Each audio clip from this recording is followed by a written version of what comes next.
네, 드디어 마지막 25강의 차례가 됐습니다. 이번 시간에는 여태까지 배웠던 모든 내용을 실제로 이제 스파 마이크로 위에 올려서, 제슨 나노 위에 올려서 최종 시연을 해보고, 어, 최종 시연을 한 뒤에 스파 마이크로 커뮤니티에 대해서 소개하며 여태까지 배웠던 전체 내용을 정리해보는 그런 시간을 갖도록 하겠습니다. 자, 사실, 이 강의에서 조금 더 이야기 드리고자 하는 부분이 있는데요. 어떤 부분이냐면, 사실 지금 스팟을 보게 되면요. 이렇게 가까이에서 봤을 때 이 스팟 자체가 모든 모터들이 다 뒤쪽으로 가 있죠? 다리들이 다 뒤쪽을 바라보고 있어요. 앞다리도 뒤쪽을 바라보고 있고 뒷다리도 뒤쪽을 바라보고 있어요. 그래서 무게중심이 이 가운데 축이 아니라 제 고무줄을 끼워놓은 이 가운데 축이 아니라 실제보다 더 뒤에 있게 됩니다.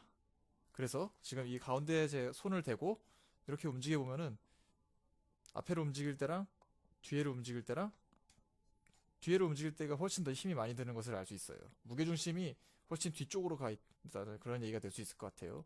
그래서 이런 점을 고려해서 앞으로 갈 때와 뒤로 갈 때 저희가 레그 포인트의 오프셋 값을 살짝 다르게 주었는데요. 자, 그린 것 같이 앞으로 갈 때는 이 레그 포인트의 오프셋을 조금 더 이 Y축 선상에서 봤을 때 좀 더 뒤쪽에 두도록 좀 뒤쪽으로 오도록 그런 식으로 코드를 좀 수정해 두었습니다. 그리고 나서 이 무게중심이 이 로봇이 앞으로 기울음에 따라서 조금 무게중심이 앞으로 올 거예요. 이런 부분이 들어가 있는 것이 여기 이 헤이트 오프셋, Y축 오프셋이라고 생각하시면 될 것 같아요. 여기서 앞다리를 조금 더 기울여서 앞으로 갈 때는 로봇이 살짝 이렇게 앞으로 기울어서 가게 되는 그런 모습을 예상해 볼 수 있죠. 자, 그러면은 최종적으로 시연을 해보도록 하겠습니다. 자, 지금 같은 경우는 전에 강의에서도 얘기했듯이 제슨 나노를 가 상당히 지금 저희가 실험을 많이 해서 발열이 심해서 제슨 나노를 일단 빼놨어요. 그래서 선풍기 앞에 이렇게 둔 모습이 보입니다. 조금만 돌려도 심하게 뜨거워지고 이게 너무 뜨거워지면 안에 모터 드라이버 같은 민감한 부분도 있어서 이번 시연에서는 일단 빼놓고 해보도록 하겠습니다. 자, 스팟을 우선 앞으로 이동시켜 볼게요.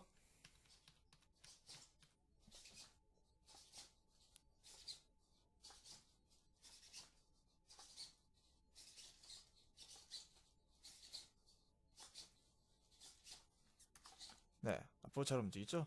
이번에는 직진하면서 좌회전. 그래서 뭐 이렇게 코너링 돌듯이 그렇게 해보도록 하겠습니다.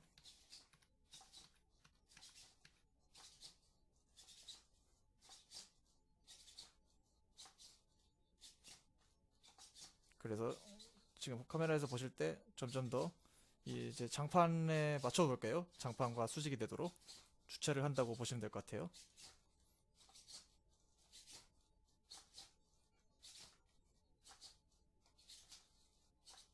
네, 됐습니다. 이번에는 후진을 해보도록 하겠습니다.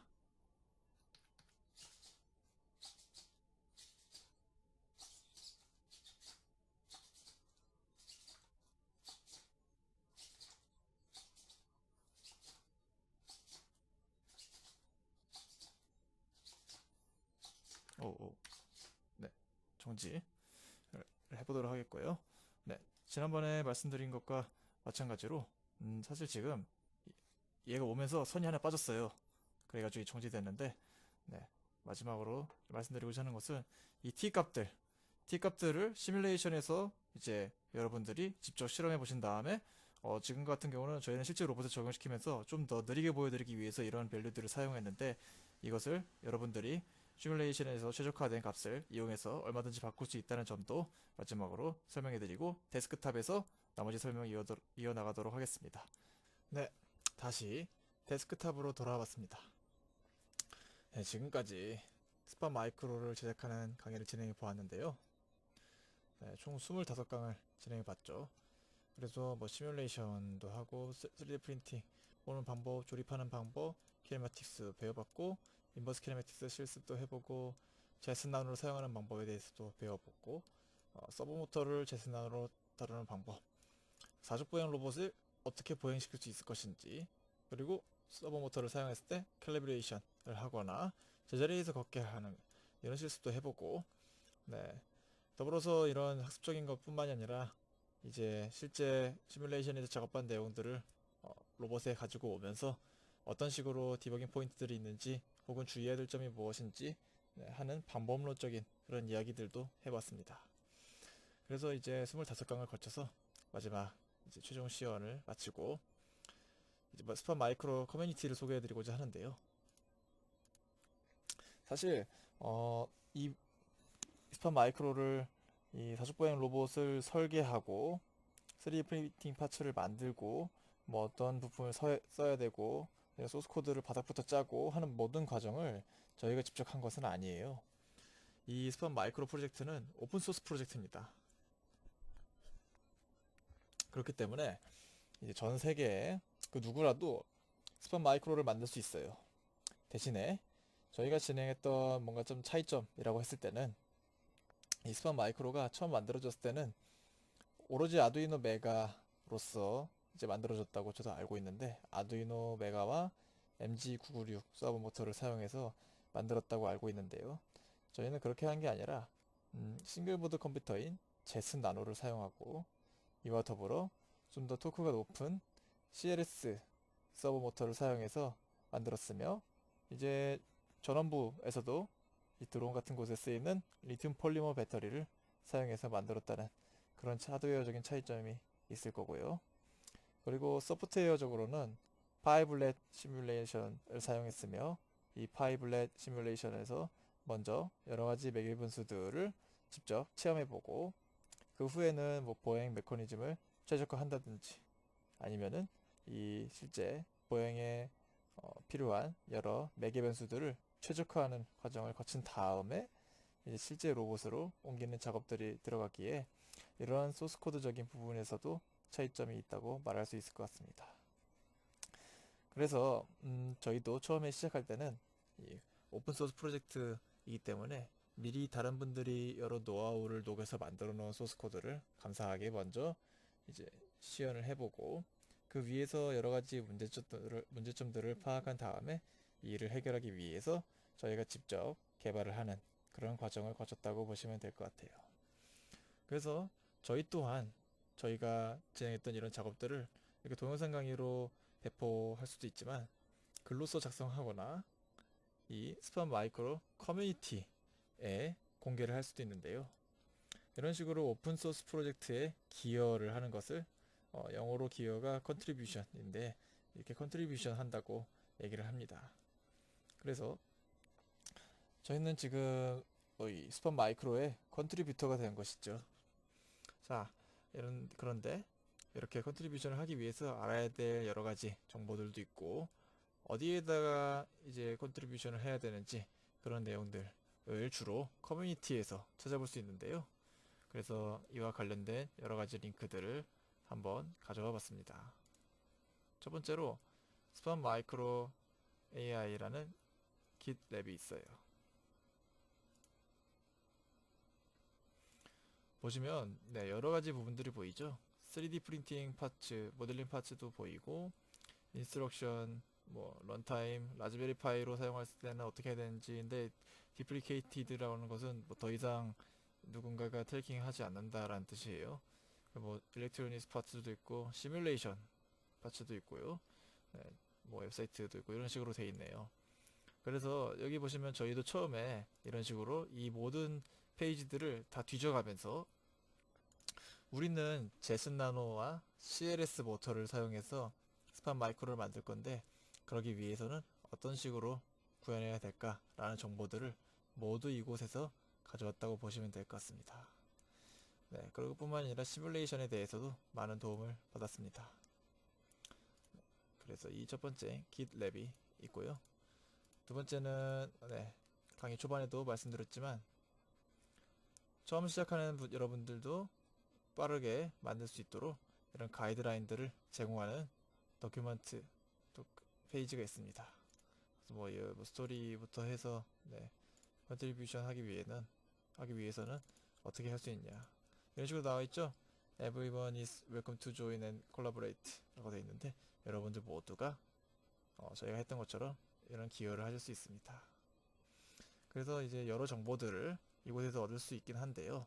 대신에 이제 아까 말씀드렸다시피 뭐 제슨 나노를 사용하고 한다든지 이런 여러 가지 저희가 원하는 환경에 대해서는 직접 구현하고 개발시켰다고 보시면 될 것 같아요.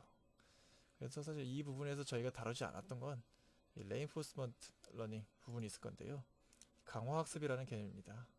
이 여러 번의 시행착오를 거쳐서 로봇이 뭐 이런 우둘투둘한 지형을 가기 위해서는 내가 어떻게 움직이겠구나 라고 스스로 여러 번 이제 시행착오를 겪으면서 학습하는 그런 과정을 거치고 이 학습된 데이터를 실제 로봇에 올리게 되겠죠. 그러면은 저희가 시연했던 그런 매끈매끈한 방바닥이 아니라 바닥에 뭐 책이나 아니면은 뭐 공구들이나 이런 여러 가지 장애물들이 있어도 잘 극복하고 넘어갈 수 있을 것을 예상해 볼 수 있습니다. 네, 사실 이 이외에는 큰 이제 소스 코드적인 그 설명이나 이런 부분들은 없기는 하네요. 지금 보니까 여러분들이 직접 해보시고 뭔가 컨트리뷰션 하실 수 있겠죠. 그리고 슬랙 채널이 있습니다. 그리고 포럼이 있어요. 이건 약간 블로그 형식으로 되어 있긴 한데 네. 가장 최근 글은 2020년 8월 5일 글이네요. 네. 이런 식으로 포럼 멤버 빌드가 네. 나도 만들었어요 라고 이런 식으로 네. 모두 전 세계의 여러 메이커분들께서 본인들이 만든 멋진 이 스파 마이크로를 공유해 주시고 계시네요. 네. 그래서 여러분들께서도 지금 어떻게 보면은 저희가 이렇게 여러 가지 전달해 드린 노하우들을 수용하셔서 스팟 마이크로를 빠르게 만들어 보신 다음에 뭐 나는 강화학습을 하고 싶어서 이걸 시작했다 라고 하시면은 그 저희가 만들어 놓은 이 3D 프린트 파츠 아니면 저희가 만들어 놓은 코드 그대로 사용하시고 그 위에서 여러분들이 하고 싶은 더 응용을 진행하시고 이제 후에는 이런 응용이 돼서 좋은 결과를 얻었다 라고 하셨을 때 이렇게 컨트리뷰션을 하실 수 있겠죠. 그래서 스팟 마이크로를 만약에 업그레이드 시켜보자 라고 했을 때 어떤 식으로 업그레이드 시켜볼 수 있을지 그런 관련 소스들을 한번 가져와 봤어요. 자, 이거는 엔비디아 홈페이지에서 가져왔는데요. 스팟 마이크로 뿐만이 아니라 이 제스 나노를 활용한 전 세계에서 진행되는 여러 프로젝트들이 있습니다. 여기 보시면 슬램을 하는 것도 보이고 농업용 네, 로봇을 만들고 이런 식으로 네, 실시간으로 포즈 에스티메이션 하는 것도 보이고 자율주행 자동차를 만드는 것도 보이네요. 이런 프로젝트들 중에서 스팟 마이크로는 이동하는 로봇이니까 자율주행 로봇을 위해 만들어진 어플리케이션을 스팟 마이크로 위에 올려서 자율주행을 하는 스팟 마이크로를 만든다든지 아니면 물체를 피해갈 때 어떤 비전 기반으로 피해가는 그런 스팟을 만든다든지 네. 여기 이동하는 로봇도 있네요. 이런 식으로 네. 그런 여러가지 업그레이드를 시켜볼 수 있을 것 같아요. 직접 만들어 볼 수도 있겠지만 이러한 이 프로젝트들 자체도 이제 오픈소스 프로젝트들이어서 이 프로젝트들 위해서 또 여러분께서 커스터마이징 하신 다음에 여기서 또 컨트리뷰션을 할 수 있겠죠. 이렇게 여러 번 하시다 보면은 하시면서 이 좀 프로그래밍이나 이런 거 익숙해지신 다음에 직접 여러분께서 이제 이런 프로젝트들을 만들어 보고 싶은 아이디어가 있으면은 아이디어를 구현해서 이런 커뮤니티에도 제공하고 하는 이런 작업들이 이루어질 수 있을 겁니다. 두 번째로 만약에 AI에 대해서 좀 더 배우고 싶다. 제스나노를 사용해서 이론적으로가 아니라 실질적인 어플리케이션들 여러 응용 사례들로 이 AI를 배우고 싶다. 로봇에 사용되는 AI를 배우고 싶다 라고 하셨을 때 이런 교육 사이트가 있습니다. 엔비디아에는. 그래서 이 과정도 제가 한번 가져와 봤습니다. 여기서 뒤에 보시면 로스나 이런 좀 더 응용적인 부분들도 다루고 있어서 관심 있으시면 한번 튜토리얼을 따라가 보셔도 좋을 것 같아요. 혹은 나중에 저희도 재밌는 걸 만들게 되면 다시 강의를 찍도록 하겠습니다. 자, 그리고 센서를 업그레이드 해볼 여지가 있겠죠. 지금 사실상 제가 하나 가져왔는데 예를 들어서 위에 있던 이 도큐멘테이션 페이지를 보면 이렇게 스팟 마이크로 위에 뭔가 올라가 있는 게 보여요. 이 동그란 원기둥 같은 게 이게 뭐냐 하면은 이게 라이다라는 센서입니다. 그래서 마치 동글동글하게 원판이 돌면서 레이저를 사방으로 흩뿌린다고 생각하시면 될 것 같아요. 그러면은 360도로 스캔이 되겠죠? 이런 센서라고 생각하시면 될 것 같고요. 뭐 레이저 기반의 360도 스캔을 할 수 있다. 그리고 실질적인 절대 좌표를 얻을 수 있다라는 장점 때문에 여러 분야에서 많이 각광받고 있는, 특히나 요즘 자율주행 분야에서 각광받고 있는 그런 센서라고 볼 수 있을 것입니다.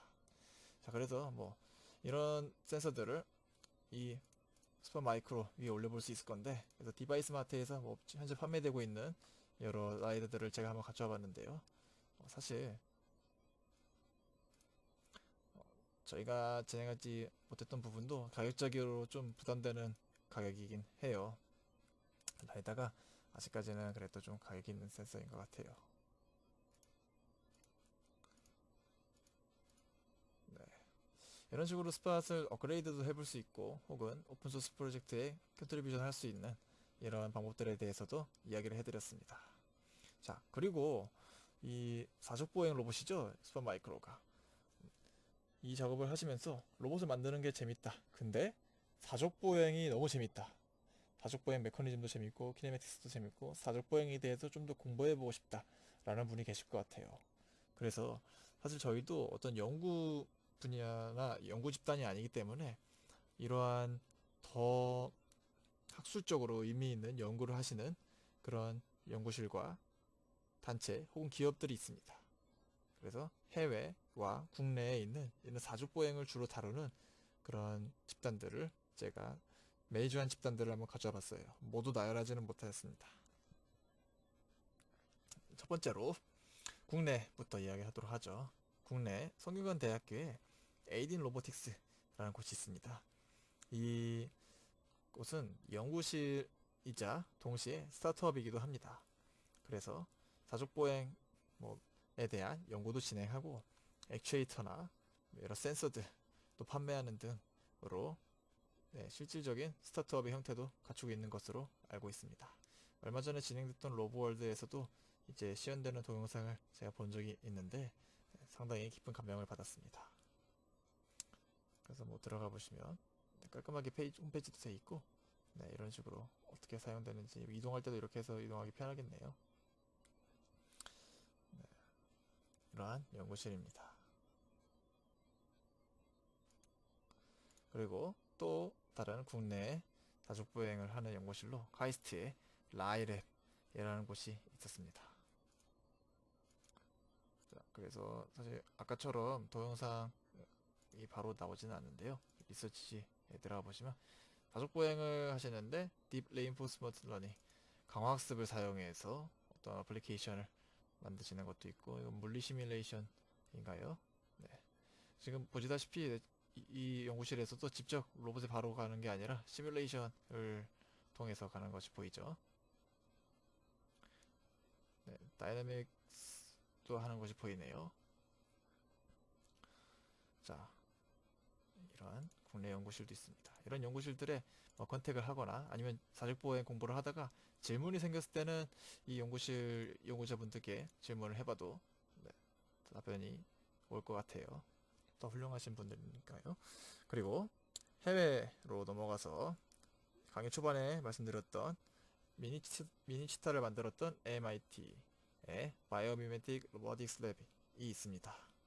그래서 여기 들어가 보시면 사족보행을 좀 더 유연하게 할 수 있는 그런 알고리즘이라든지 이런 것들, 혹은 전체 시스템 설계를 어떻게 했는지 이런 거에 대한 내용들이 살짝 공개되어 있는데, 그런 부분들 여기서 많은 참조를 하실 수 있을 것 같아요. 비단 사족보행뿐만이 아니라 여러 이제 생체 모방 로봇들을 만들고 계신 모습이 보이네요. 더불어 취리공대에 로보틱 시스템스 랩이 있습니다.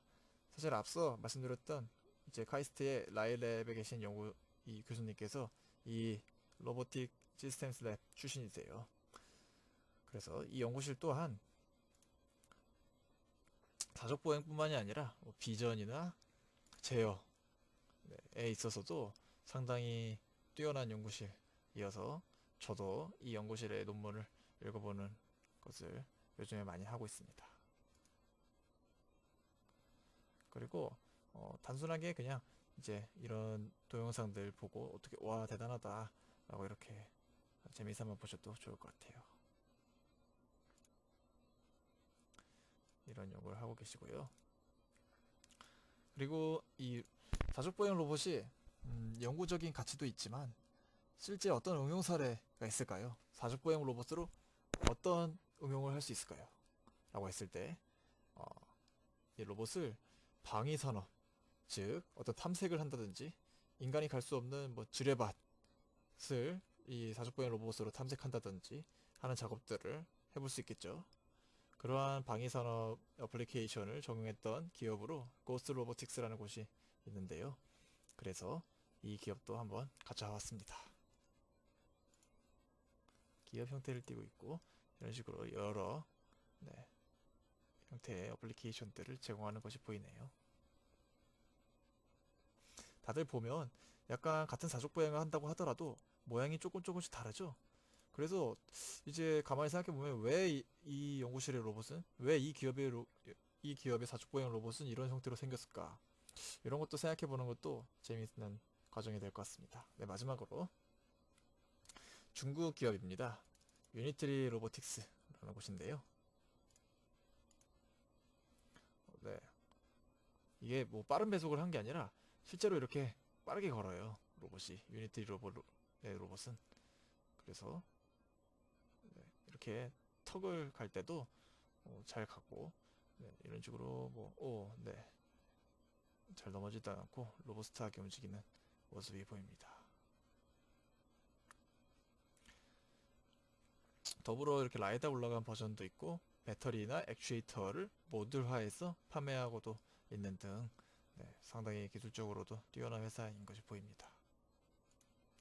그래서 이런 로봇 연구실들, 이런 로봇 기업들을 살펴봤는데 이번 저희 어떻게 보면 너무 먼 이야기일 수도 있지만 저희 강좌를 보고 사족보행 로봇 그리고 로봇에 대해서 좀 흥미가 생겨서 직접 만들어보고 좀 더 공부해 보신 다음에 나중에 이제 한국 로봇 산업을 좀 더 밝게 해주실 그런 인재분들이 많아지시기를 한번 한편으로는 기대해 봅니다. 네, 이렇게 해서 지금까지 스파 마이크로를 제작하는 강의를 완료하겠습니다. 저희는 한양대학교 창업동아리 로드 밸런스 팀이었고요. 이렇게 강의를 촬영할 수 있게 기회를 마련해 주신 금천 메이커스페이스 G캠프 여러분들께도 감사의 인사를 드립니다. 자, 그래서 이러한 로봇을 만드시다가 뭔가 질문이 생기거나 혹은 소스코드적으로 또 질문이 생기시면은 이제 이 강의 노트 하단에 제 이메일이나 제 기터브 링크 혹은 저희 로드밸런스의 기터브 링크를 남길 테니 이슈를 적어주시거나 연락을 주시면 저희가 대응을 하도록 하겠습니다. 네, 그럼 지금까지 로드밸런스 팀이었습니다. 강의를 시청해주셔서 정말 감사드립니다.